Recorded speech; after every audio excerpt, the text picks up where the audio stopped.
అందరితో మంచిగా ఉండి అందరితో మెప్పుకోలు పొందాలని అత్తగారు తాపత్రయం. పుట్టిల్లు అవసరమైన అత్తగారిల్లు అంతకన్నా గొప్ప అవసరం. అక్కడైతే తన వంశాన్ని వృద్ధి చేసుకోవచ్చు, తన బిడ్డ పాపలతో సంతోషంగా ఉండవచ్చు, ఎన్నో రకాలుగా ఆడదాని జీవితం పండించుకోవచ్చు. కాబట్టి అత్తగారింటి మీద అనురాగం చూపించండి, అమ్మగారింటి మీద ప్రేమ చూపించండి. తెలిసిందా? నేను కొనుక్కున్న నా భర్త అని మాట్లాడమంటండి. నువ్వు కొనటానికి అది వస్తువు కాదు, ఒక తల్లి ఆశల పంట. ఆ ఆశల పంటలో నువ్వు కూడా ఒక భాగమే. తన కొడుకు పెళ్లి చేయాలని, పిల్ల పాపలతో ఉండాలని తల్లి కోరుకుంటుంది. నేను కొనుక్కున్నా, నేను తీసుకెళ్తా, నా ఇష్టం, నా పద్ధతి పాటించాలి. ఇవన్నీ అతి తెలివితేటలతో వచ్చిన అనార్థాలు. అప్పుడే అత్తాగోడలకి గొడవ స్టార్ట్ అవుతుంది. ఎవరింట్లో ఉన్నామో వాళ్ళ సాంప్రదాయం, వాళ్ళ పద్ధతి పాటించాలి. నీ ఇంటికైనా అంతే. నీ అన్న భార్య వస్తే మీ ఇంటి సాంప్రదాయం పాటిస్తూ వాళ్ళు చెప్పినట్టు ఇంట్లో అనుకూలంగా ఆనందంగా సంసారం నెట్టుకెళ్తుంటే మంచిగా అందరూ శబాష్ శబాష్ అంటారు. తెలిసిందా?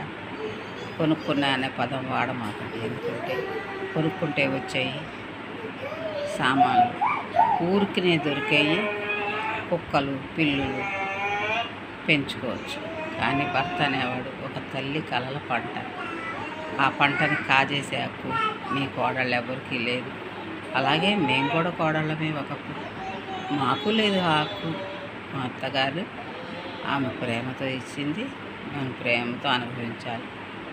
అర్థమైందా?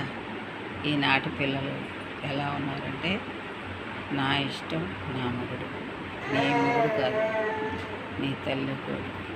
దశరథ రాముడు అయిన దేవుడు అనేవాడు కూడా కౌసల్య రాముడు, దశరథ రాముడు. అంతేగాని సీత మొగుడు కాదు. అర్థమైంది? జానకి రాముడు కూడా ఎప్పుడు దశరథ రాముడు, కౌసల్య రాముడు, జానకి రాముడు. ఈ 3 విషయాలు గుర్తుపెట్టుకొని సంతోషంగా ఉండండి. పిల్లలకు కూడా ఇలాంటి విలువలు నేర్పండి. బొట్టు ముఖానికి ఎంత అందమో చూడండి.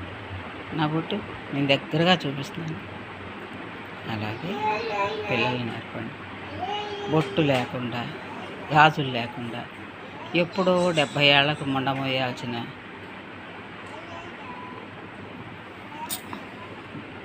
ఉండమోయాల్సినది పసిపిల్లలుగానే ఎదవముండలాగా పెంచుతున్నారు.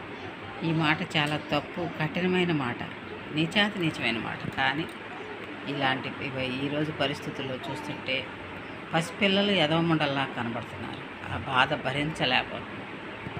అలా అని ఒక్కొక్కసారి నా గొంతు నేనే పిసుకోవాలనిపిస్తుంది నాకు. ఎందుకంటే హిందూ సాంప్రదాయంలో పుట్టి పైచాచికంగా ఈ తల్లిదండ్రులు బిహేవ్ చేసి గారాబాలతో అలా నీచంగా పెంచుతున్నారు.